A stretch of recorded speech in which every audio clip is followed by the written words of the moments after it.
rest in peace to the legend Bill Russell. Of course, I heard about it. I was on vacation, so I was kind of out of these YouTube streets. But I'm like the fire hydrant. I'm not in the street, but I'm close enough. I know what's going on. Rest in peace to the legend. That's a guy who interesting career, won more rings than anybody, but was never considered the best of his era or like the icon of the league. That was Jerry West, the logo. Then it became Jordan and LeBron. He never was put up there like he probably should have been. And he was one of those great civil rights athletes, an athlete of color who played in an era where you really could get tomatoes thrown at you back then. You know what I mean? Jackie Robinson, Ali, and all the stuff those guys went through. And I could be wrong, and I'm pretty sure if I am, someone will tell me. He did a ceremony not too long before he passed recently, and he came back to the TD Garden in Boston, and he decided to not have it open to the public, meaning Celtics fans couldn't come in. It was just former teammates, a few players, the Celtics organization. He's always been good with the organization. He didn't care for the people of Boston, particularly the white people in Boston, who he has said countless times, called him the N-word, coon, buffoon, baboon, all kind of stuff. The history, and I'm not no Celtics historian, but Bob Cousy was like the great white hope pre-Larry Bird in the 60s and 50s. When he retired in the mid-60s, that became Russell's team, and it became like an all-black team. The Celtics were one of the first teams in the league that had like the most black players. I think they had an all-5 black starting lineup at one point. I mean, this is in the 60s. It doesn't get talked about a lot. Not like that movie Glory Road where they did it in college. This doesn't get talked about a lot.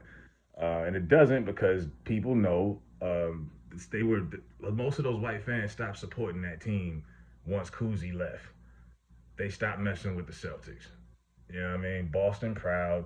They were barely getting 6,000 to 8,000 fans in attendance post Bob Cousy.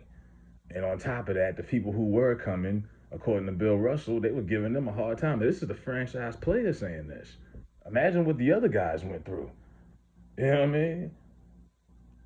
So this is the disconnection has always been there between him and Celtics fans as far as respect. He never lived there post his career. He got the hell up out of there. He, when he does go back, he's very to himself. He just never really connected to those people out there in Boston. And that's something that a lot of white people in Boston don't want to accept, or they want to act like it's ancient history because it happened 60 years ago or whatever. But now that man literally just died 2 days ago, yesterday. And that was still on his mind. And that's one thing, as old as he was, 88, he didn't forget none of that. He didn't forget none of that. So I'm going to listen to some of these shows in Boston today. I'm going to hear what they got to say. If somebody's going to be honest and be real. Yeah, one of your greatest legends of your city, a man of black skin, didn't even fuck with y'all. Now Big Papi Ortiz came back to Boston last weekend. I think he was at a Red Sox game, public event in front of all the fans, sold out. He and those people, they got along great. Different time, I guess, different era. But a lot of those people who were doing that stuff to Bill Russell in the 60s, even if they're gone now, a lot of them, their grandkids is here, their kids is here. You still have this myth or this, we don't get to see real proof, but players still saying, hey, when I go to Boston, I get called this and that, X, Y, and Z. Kyrie, KD said he don't want to deal with them. LeBron called them out on his show, The Shop. But I couldn't take LeBron too seriously because he actually owns a part of a Boston team. He owns part of the Red Sox. But yeah, he's like saying how racist the city is. I'm like, okay, but you put money in it. But anyway, that narrative has always been there, and it bothers a lot of white Boston fans, but it's the truth. Rather it was your great aunt and uncle who did it, your son, whoever, they did it. And that man never forgave that city for that.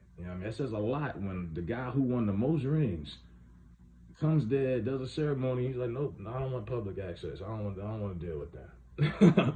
You know what I mean? Now, if you can't believe him co-signing And he ain't even the co-sign. All these other cats are co-signing what Russell said that played after him. He played before them.